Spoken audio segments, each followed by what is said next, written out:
actually would surprise people to find out that a majority of gaming hours are actually spent in co-located gaming. So you're in the living room with your real-life friends and family, or you're sharing an iPad or playing on a mobile phone together. That actually accounts for just over 50% of gaming hours. So I think that's a good thing, because we do find that the social benefits of gaming, with relationship building or even helping people with autism increase their social intelligence, the majority of that comes from playing in the same physical location. I think it's really important that we start to change the conversation around gaming.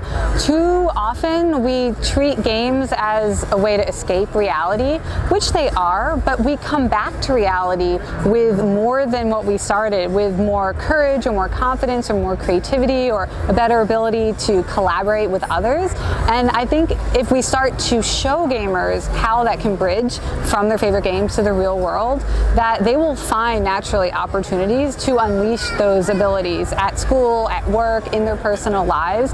So it's just a matter of making sure that gamers see the research and can then leverage it to have the positive impact in their real lives, not just in the games.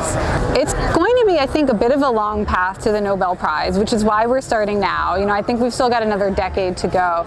But the idea here is really that any kind of problem solving that can benefit from collective intelligence or crowdsourcing, games are the ideal platform. So whether it's something like protein folding, where gamers have now been proven to outperform supercomputers at crunching creatively on new ways to fold proteins to prevent diseases like Alzheimer's or cancer, that if you want to get massively many people working for a long time on those types of problems, game environments are really well suited to doing that, keeping people's attention, creating large alliances or collaborations, and getting people to engage with things that normally we'd give up on, problems that we would give up on. But when we play games, we fail 80% of the time, so we don't give up and we keep trying.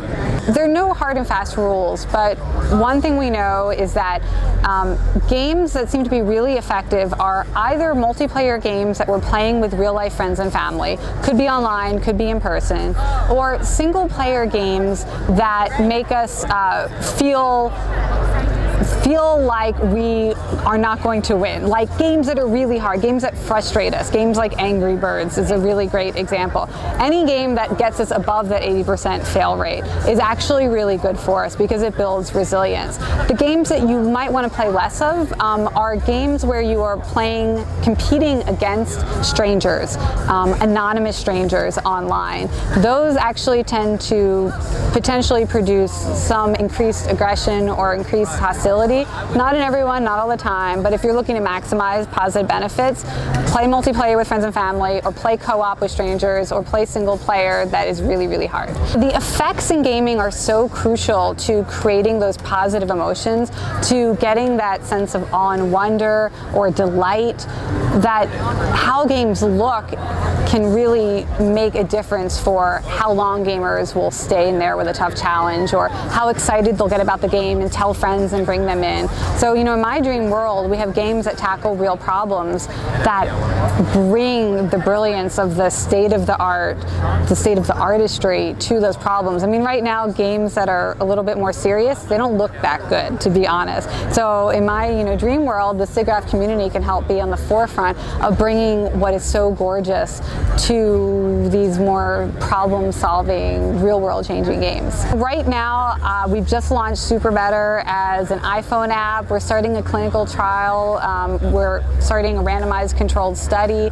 So I think I'm going to be going a little bit back into the research phase, trying to make sure that we can prove that these games really do change people's lives, or really do change their health or their happiness. And so I'm going to go back into the science swing of the pendulum for a little while. What word am I on?